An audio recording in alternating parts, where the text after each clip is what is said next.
Uniform civil code क्या है, अचानक क्यों होने लगी है इसकी चर्चा और ये दुनिया भर में कहां कहां लागू है, हम आपको बताएंगे इस वीडियो में, तो आखिरी तक बने रहे। यूनिफॉर्म सिविल कोड यानी सामान्य नागरिक संहिता, इसको लेकर पीएम नरेंद्र मोदी ने एक बयान दिया था जिससे इस मुद्दे पर देश भर में बहस छिड़ गई। आइए बताते हैं आपको यूनिफॉर्म सिविल कोड से जुड़ी खास बातें। इसको लेकर प्रधानमंत्री नरेंद्र मोदी के बयान के बाद यूनिफॉर्म सिविल कोड का मुद्दा एक बार फिर से गर्मा गया है। देश भर में इस मुद्दे को लेकर बहस छिड़ गई है। तमाम विपक्षी दल इस मुद्दे को लेकर अपने अपने तर्क देकर सवाल उठा रहे हैं। आइए आपको बेहद आसान भाषा में बताते हैं कि क्या है सामान्य नागरिक संहिता, अचानक क्यों छिड़ गई है इस पर बहस और ये किन किन देशों में लागू है। पीएम नरेंद्र मोदी ने यूनिफॉर्म सिविल कोड का विरोध करने वालों से सवाल किया था कि आखिर दोहरी व्यवस्था से देश कैसे चल सकता है। पीएम मोदी ने ये भी कहा था कि संविधान में भी सभी नागरिकों के लिए समान अधिकार का जिक्र किया गया है। ऐसे में बीजेपी ने तय किया है कि वो तुष्टीकरण और वोट बैंक की राजनीति की बजाय संतुष्टीकरण के रास्ते पर चलेंगी। पीएम मोदी ने इस बयान के बाद विपक्षी दलों में हलचल मच गई है और यूनिफॉर्म सिविल कोड का मुद्दा एक बार फिर से सुर्खियों में है। आखिर क्या है सामान्य नागरिक संहिता? सामान्य नागरिक संहिता यानी एक देश और एक कानून। जिस देश में सामान्य नागरिक संहिता लागू होती है उस देश में शादी, तलाक, बच्चा गोद लेना, संपत्ति के बंटवारे से लेकर अन्य सभी विषयों को लेकर जो भी कानून बनाए गए हैं वो सभी धर्म के नागरिकों को एक समान रूप से मान्य होंगे। यानी हर किसी को यूनिफॉर्म सिविल कोड का कानून मानना होगा, उसे अपने धर्म के हिसाब से नहीं चलना होगा।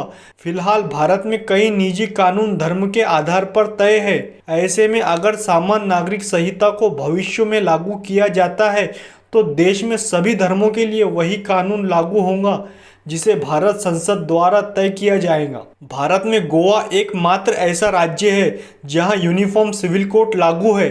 संविधान में गोवा को विशेष राज्य का दर्जा दिया गया है। इसे गोवा सिविल कोड के नाम से भी जाना जाता है।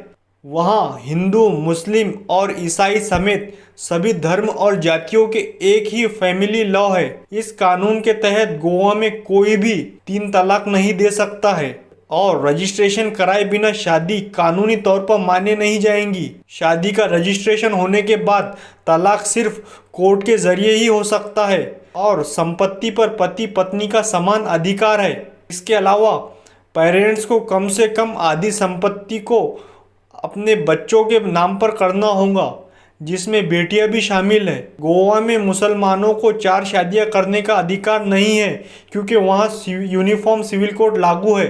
अगर से पूरे इंडिया में यूनिफॉर्म सिविल कोड लागू हो जाता है तो मुसलमान 4 शादियां नहीं कर सकता, जबकि कुछ शर्तों के साथ हिंदुओं को 2 शादी करने की छूट दी गई है। भारत में अभी तक क्यों नहीं लागू हो पाया यूनिफॉर्म सिविल कोड, आपको बताते हैं। सामान्य नागरिक संहिता कानून का जिक्र पहली बार 1835 में ब्रिटिश काल में किया गया था।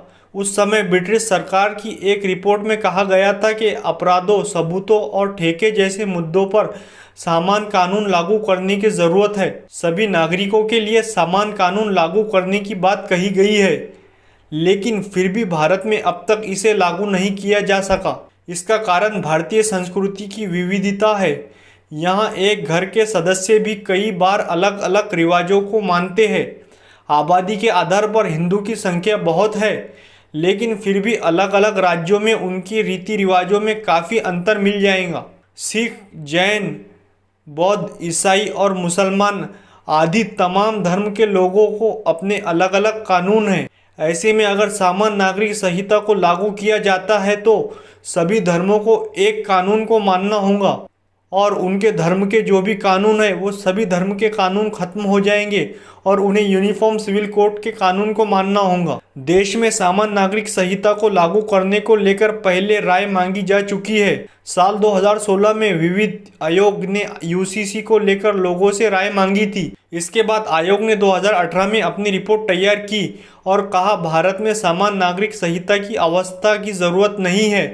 बता दें कि सामान्य नागरिक संहिता बीजेपी के मुख्य 3 एजेंडों में शामिल है। इसमें से सबसे पहला एजेंडा ये था कि जम्मू कश्मीर से अनुच्छेद 370 धारा को हटाना था। उसके बाद दूसरा अयोध्या में राम मंदिर का निर्माण करना था, जो कि अभी जारी है, और 2024 के पहले अयोध्या में राम मंदिर का निर्माण पूरा हो जाएगा। इन दोनों एजेंडों का काम खत्म करने के बाद अब बीजेपी यूनिफॉर्म सिविल कोड को लागू करने के लिए अपना जोर लगा रही है। दोस्तों, यूनिफॉर्म सिविल कोड लागू होना चाहिए या नहीं, अपनी कीमती राय कमेंट में ज़रूर दीजिएगा। और ऐसी इंटरेस्टिंग न्यूज़ देखने के लिए रियल न्यूज़ क्रिएशन को सब्सक्राइब करें और वीडियो को एक लाइक ज़रूर कर दें। Thank you.